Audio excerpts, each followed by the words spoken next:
যখন মানুষ একটা পাপ করে কলবের মধ্যে একটা কালো দাগ পড়ে যায়, যখন আরো একটা পাপ করে আরেকটা কালো দাগ পড়ে যায়, এভাবে যখন পাপ করতেই থাকে তখন পুরো কলবটাই কালিমা পূর্ণ হয়ে যায়। এই অবস্থায় যদি সে তওবা করে আল্লাহ পাক মাফ করে দিবেন।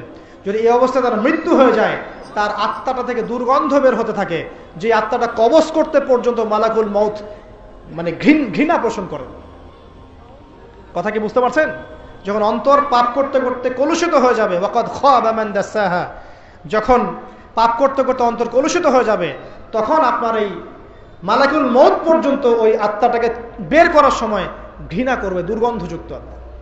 আল্লাহ পাক আমাদেরকে পাপ থেকে বাঁচিয়ে রাখুন। আমি এরকম কিছু কাজ আছে, বস্তুবাদিতা, শিরক, বেদাত, হারাম রিজিক, সারাদিন দুনিয়ার ফিকির নিয়ে থাকা, ঠিক আছে, অন্যের ক্ষতি করা, পাপ কন্টিনিউয়াসলি করতে থাকা, এবং দিন ছেড়ে দেওয়া, দিনের এলেম ছেড়ে দেওয়া, আল্লাহ পাকের আনুগত্য ছেড়ে দেওয়া, এই কাজগুলো করতে থাকলে মানুষের অন্তর কি হয়? কঠিন হয়ে যায়। এখন সলিউশন কি বলেন? 5 মিনিটে আমি সলিউশন বলছি, কেমন করে আপনি এটাকে নরম করবেন আর পরিশুদ্ধতা অর্জন করবেন এবং ওই পাখির মতো মুক্ত আকাশে উড়বেন। কিভাবে বলবো? 1 নাম্বার, অবশ্যই শিরক ত্যাগ করতে হবে। কি করতে হবে? শিরক ত্যাগ করতে হবে। আল্লাহ পাকের তাওহীদের উপর থাকতে হবে। আল্লাহ পাক তৌফিক দান করুন। লং কিছু বলার সময় নাই আমার হাতে, একটা বই বলছি, কিতাবুত তাওহীদ। কি নাম? কিতাবুত তাওহীদ। এই বইটা অনেক ভার্সন বাজারে বের হয়েছে, কিনে দেখবেন শিরক কত প্রকার কি কি, তাওহীদ কাকে বলে কত প্রকার কি কি।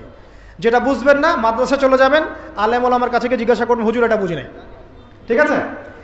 1 নাম্বার শিরক ত্যাগ করতে হবে। 2 নাম্বার, আপনাকে তাওহীদে থাকতে হবে। এটা এক, অন্তর নরম করার কথা বলছি। 2 নাম্বার, সুন্নতের উপর আমল করতে হবে। ওই যে পাখির কথা বললাম, যে সকালবেলা বের হয় আর সন্ধ্যাবেলা কি করে? বাসায় ফেরে। খালি পেটে বের হয়, ভরা পেটে বাসায় ফেরে।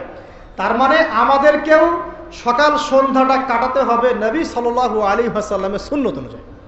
যখন তিনি ঘুমাতেন তখন ঘুমাবেন, যখন উঠতেন তখন উঠবেন, বাকি কাজ যেমন করে করতেন তেমন করে করবেন, তখন অন্তর ইনশাআল্লাহ নরম হয়ে যাবে। ঠিক আছে ভাই? 2। 3 নাম্বার, 5 ওয়াক্ত নামাজ জামাতে।